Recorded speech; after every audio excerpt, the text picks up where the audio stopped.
After rejecting Abraham and Sarah's attempt to obtain blessing and define goodness for themselves, that is, through Hagar, God provides for them the miracle seed of the woman in Isaac. And then he's going to reaffirm the Abrahamic covenant in Isaac, where in chapter 17, verse 19, God says explicitly, I will establish my covenant with Isaac as an everlasting covenant. The promise is moving on to the next generation. However, despite the fact that our buddy Isaac is born in chapter 21 and he doesn't die until way down here in chapter 35, the guy doesn't get very much airtime in the book of Genesis. He's only given one chapter. Chapter 26 is devoted entirely and exclusively only to the life of Isaac. And even this chapter is just a repeat of the life of Abraham. Let me show you what I mean.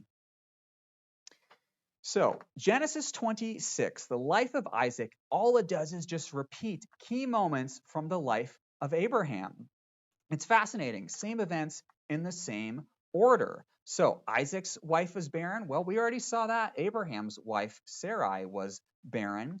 And then the beginning of chapter 26 has these words. Now there was a famine in the land. Same exact start to the Egypt episode in chapter 12 of Abraham's life. Now Abraham went down to Egypt. However, Isaac is warned by God not to go down to Egypt.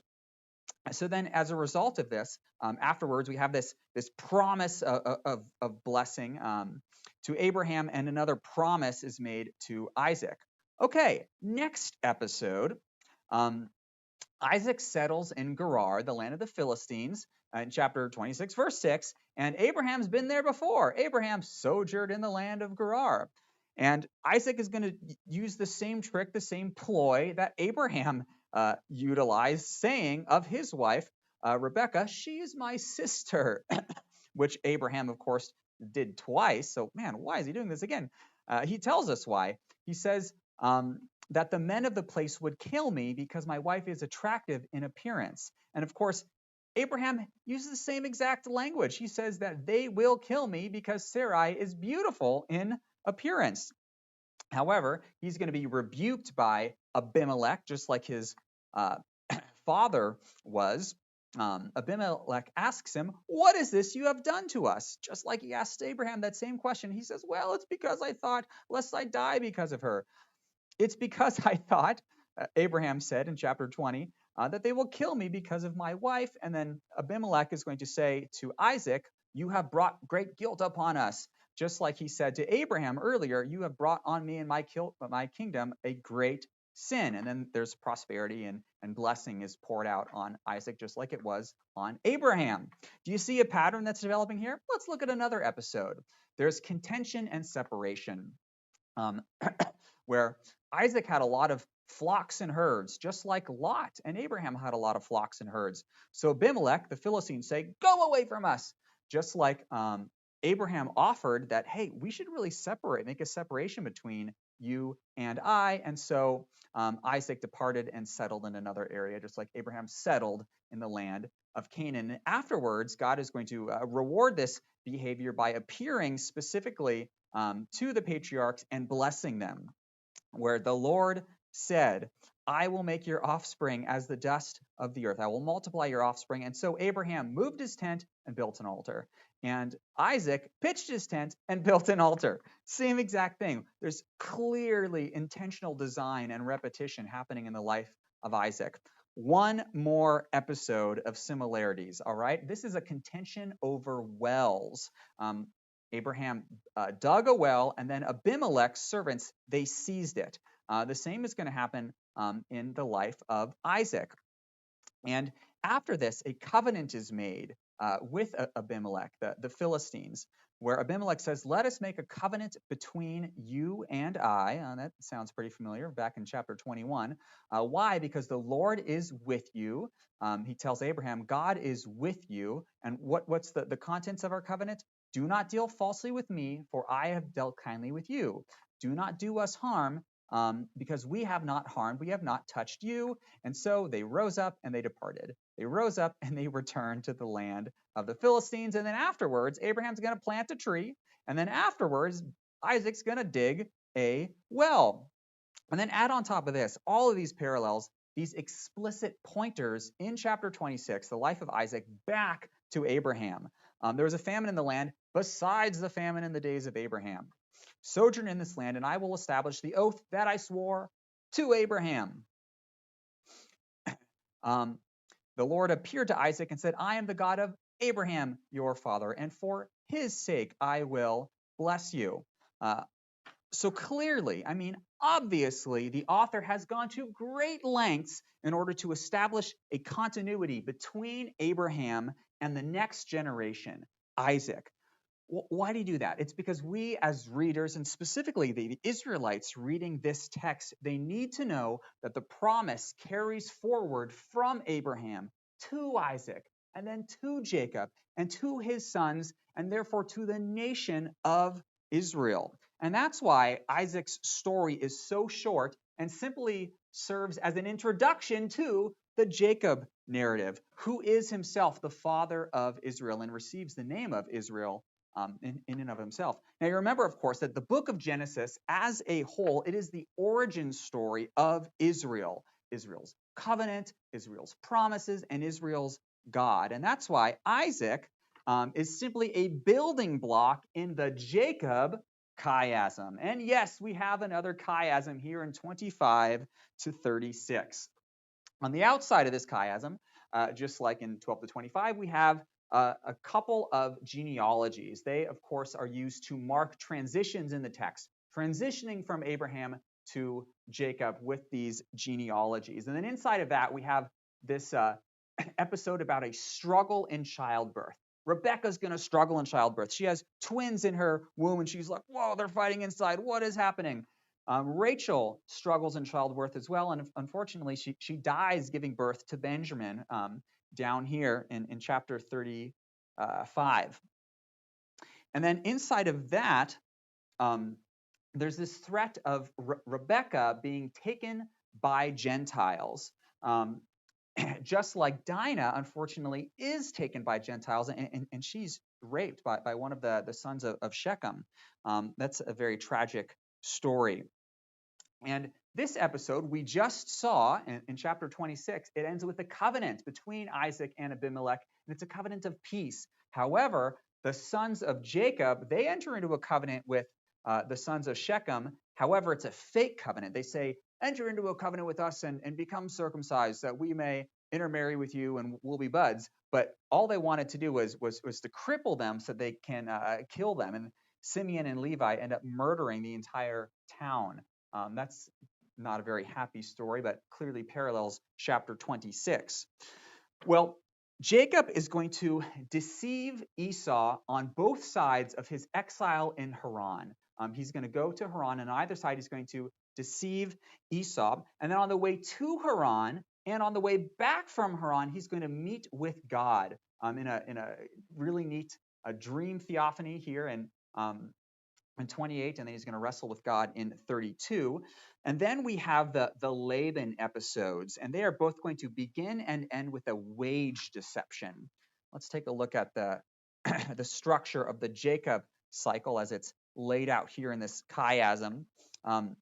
There's a couple of wage deceptions. We'll look at those in more detail later. And then here in the center of this Jacob chiasm, we have the birth of Jacob's sons, which are set parallel to the birth of Jacob's flocks, where he just becomes very prosperous before he leaves Laban. And then at the very center, in the same way as at the center of the flood chiasm, remember in chapter 8, verse 1, it says that the Lord remembered Noah, and then he caused the flood waters to recede from the land. So God is going to remember Rachel here at the center of the Jacob chiasm, and we have the birth of Joseph. And why is it at the very center? Well, it may be because Joseph is set on analogy to the Messiah, and we have here at the center the birth of the Messiah. But hey, more of that later. That's a whole lot of fun. We'll take a look at that in greater detail in our next lecture. Well, Jacob, he is a curious character. He's certainly the most well-rounded and complex character of anyone in the book of Genesis. That's beyond dispute. You see, he's promised the blessing of Abraham before his birth. When he's in the womb of Rebekah, he's promised that blessing. And yet his entire story is about his attempts to seize and to scheme to try to take this blessing, which God has intended to give him from the very beginning, from before he was born. So his first attempt to seize this blessing by his own wisdom and in his own strength is when he manipulates his famished brother Esau, who just comes in from hunting. He's so hungry, and he just, oh, I need some food, I need some food. And then Jacob offers him a bowl of soup in exchange for Esau's birthright. Not a very wise move by Esau, and not a very kind move by Jacob. Well, his next attempt to do the same thing, in chapter 27, he is going to lie to his blind father to his face by dressing up like Esau in order to take Esau's blessing. And both Isaac and Esau's summary of this event, I think perfectly captures the life and the motives of Jacob at this point in the story. Let's take a look at that in chapter 27, verse 35. So who is the character, 27:35, of Jacob at this point?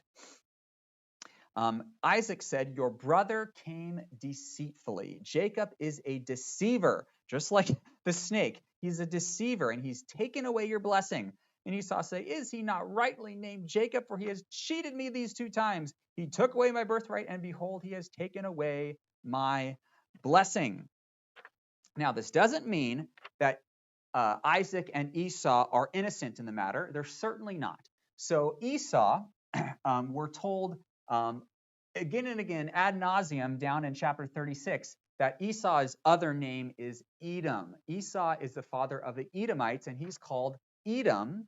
And the name Edom is spelled with the same letters as Adam. So Esau is a play on Adam, and you'll see why. And that's because just like Adam, Esau, or Edom, trades his right to rule for food. Didn't Adam do that in the garden? He traded his right to rule just for a bite of that fruit. Well, Isaac, he is also sinfully motivated by food as well. He gives away the Eden blessing to Jacob for food as well. And take a look at how the text here in chapter 27 is going to highlight Isaac's lust for food. Let's just go to the beginning of chapter 27. He tells Esau to go and hunt game for him and to prepare for him delicious food such as I love. And these 2 expressions are going to be repeated again and again throughout this chapter. Why? Because the God of Isaac is his stomach. Prepare for me delicious food that I may eat it. And so that I may prepare delicious food such as my father loves. His mother prepared delicious food such as his father loved. And she put the delicious food and bread before him. Now sit up and eat of my game. And he sat up and he ate, and he blessed Jacob. So, and then again, recall how the snake convinced Eve that she was blind. Remember, the snake told Eve that in the day that you eat of it, your eyes will be opened. And so according to the snake, Eve is blind, and the story itself says that Isaac is literally blind. Isaac was old and his eyes were dim so that he could not see. And then Jacob, his name literally means heel, like one's heel of their foot. And that's because he was born grasping the heel of Esau, his older twin brother. And just like the snake in chapter 3 is said to strike at the heel of the promised seed of the woman, so Jacob is a deceiver, just like the snake. What am I trying to say? Everybody is doing what is wrong in this story, and yet the right thing is still taking place. God ordained the blessing would go to Jacob, and it does. And this is a major motif in the book of Genesis. God giving the blessing to the younger sibling, and in so doing, upsetting the cultural assumption of the right of the firstborn. Look how every generation God is going to upset this assumption that the firstborn should receive the blessing. Cain is the firstborn of Adam, but Cain is not chosen, Seth is. And then Isaac is the secondborn of Abraham, and yet he's the chosen one. Jacob is chosen over Esau, and we'll see the same thing in chapters 37 to 50 as well with the sons of Jacob. And then while it's not explicit in the text, I believe that a strong argument can be made that both Abram and Shem are not the firstborn sons of their father. And then we can apply the same exercise to Leah and Rachel as well. Let's see.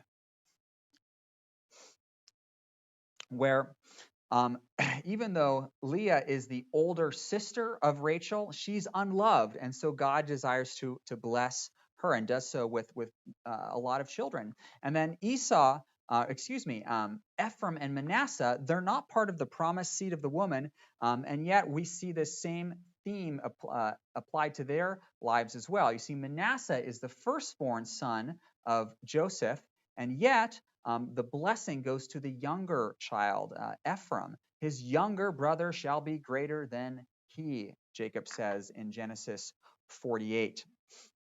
You see, from the very beginning, God's desire is to share his power and his authority with his creatures. And yet we also see from the very beginning, God is overthrowing the proud and he's exalting the humble in order to show that this blessing that he's giving to his creatures, nobody can claim that they're entitled to that blessing. So God is going to choose the later born son. And though Jacob is not the firstborn of Isaac, he definitely needs to be humbled. And this snake-like Jacob is going to be humbled by another snake, a guy named Laban. But before this contest between the snakes, God is going to appear to Jacob at Bethel in a dream. This amazing dream where Jacob sees a ladder up to heaven and angels are coming up and down on that ladder. And God promises, as Jacob goes down to Haran, he promises to be with Jacob in his exile and to bring Jacob back. And yet, our buddy Jacob, he has his doubts. Look at this, chapter 28. Jacob's weak faith. So he has this amazing dream of this ladder going up to heaven, and he makes this vow. He says, well, after God promises to be with him and to bring him back, he makes this vow. If God will be with me and will keep me in this way that I go and will bring me back again to my father's house, then and only then will Yahweh be my God. And for the next 4 chapters, Jacob is going to call God anything but my God. He's going to call them the God of my father, or the God of Abraham, or the fear of Isaac, but not my God. Now, what's the point? You see, we've seen the covenant pass from Abraham to Isaac, and now we see that this covenant must pass, and these promises must pass to those who have faith. And Jacob is going to learn faith, but he's going to learn it the hard way, the school of hard knocks. And in true chiastic form, Jacob, the other snake, he's going to employ 2 wage deceptions of Jacob. We mentioned this earlier. Let's spell it out in a little more detail. So the first wage deception, I'll make this a little bit smaller. There we go. So we can see the whole beautiful chiasm. The first wage deception, Jacob agrees that his wages for working for Laban will be Laban's daughter Rachel. And so he works 7 years for Rachel, only to discover that he is given Leah instead. So he has to work another 7 years for Rachel. 14 full years. That's the first wage deception. The second wage deception involves the flocks. that Jacob is given. Jacob says, all right, how about this? You give me all of your ugly sheep. I'll get all the spotted ones, all the speckled ones, all of the dark and nasty sheep. They'll be mine. But we learn from chapter 31 that Esau, or that Laban, though he agrees to this, he's going to attempt to manipulate the system here and change those wages. These 20 years I've been in your house, and I served 14 years for your 2 daughters, and then another 6 years for your flock. But you, Laban, you changed my wages 10 times. So though he agreed to serve for the speckled and the spotted, it seems like those terms of their negotiation were changed constantly as Jacob was increasing in wealth and Laban was decreasing. And he's going to say the same thing to his wives at the beginning of this chapter, where he says that your father cheated me 10 times over these last 6 years. But God, you see, he's learning faith here. God did not permit Laban to harm me. God is the one who's taken away the livestock of your father, and he gave them to me. His faith is growing. However, Jacob, he cooks up one more scheme here in chapter 33 in an attempt to pacify the wrath of his brother Esau. So he stole his birthright, he stole his blessing, and Esau's so mad he wanted to kill him. And now he's coming back, and he's like, oh man, Esau's got to be really mad at me now. So here's my plan, my deceptive plan. I'm going to send wave after wave of gifts and presents to Esau. And maybe after he receives all these goodies from me, then he'll feel okay about me, and he won't try to kill me.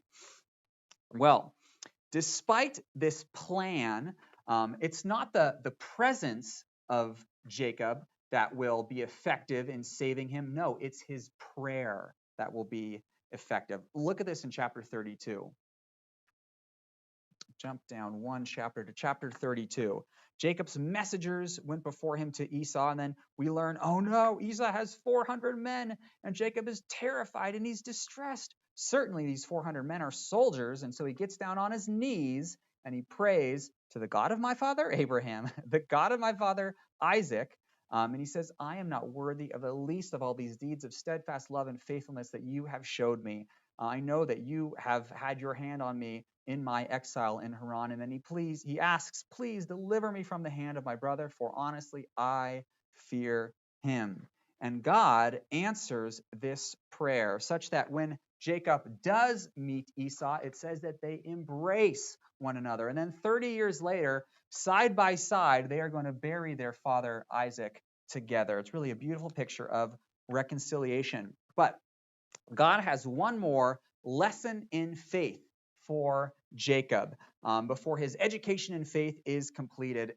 And this lesson takes place on the wrestling mat. So before Jacob meets with Isaac in chapter 33, we have the second theophany where he is going to wrestle with God himself, the angel of the Lord, on top of a mountain. And it says that in this wrestling match, God is going to touch the hip of Esau and of Jacob and put it out of joint. And now I'm thinking he probably didn't do something like this. I'm thinking he like punched him. Like, how do you touch someone and their hip comes out of joint? You gotta touch them. You gotta punch them really hard. And where? I mean, think about where your hip is and where the hip socket is. How is that going to come out of joint unless he punches them in the groin? I mean, I kind of think that God punches Jacob in the groin. This is in the same way that God calls Abraham to be circumcised. So God is going to strike Jacob right there in order to wound him in the place where he thinks he can generate his own blessing. It's as if God is saying, all right, you have been striving with God and with man your whole life, and it ends tonight, buddy, okay?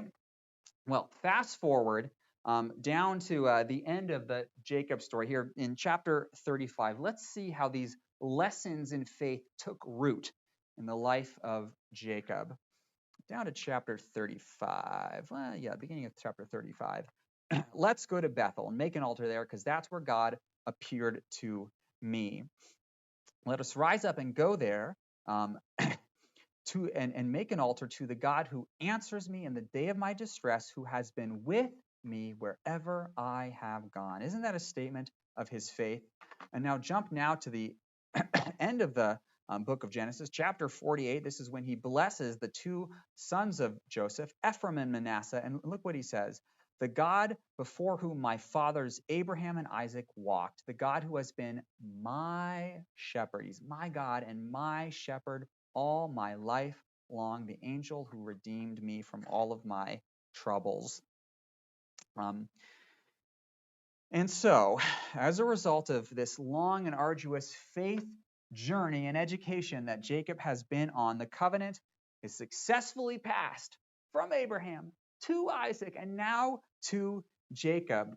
But Jacob has 12 sons. And which one of those 12 sons is going to become the vehicle and the carrier of the promise to crush the serpent and bring us back to the garden? And how is God going to work his blessing in the midst of the bitter conflict and rivalry between Jacob's sons, specifically between Joseph and the other 10 sons? Well, we are going to have to turn to Genesis 37 to 50 to find out next.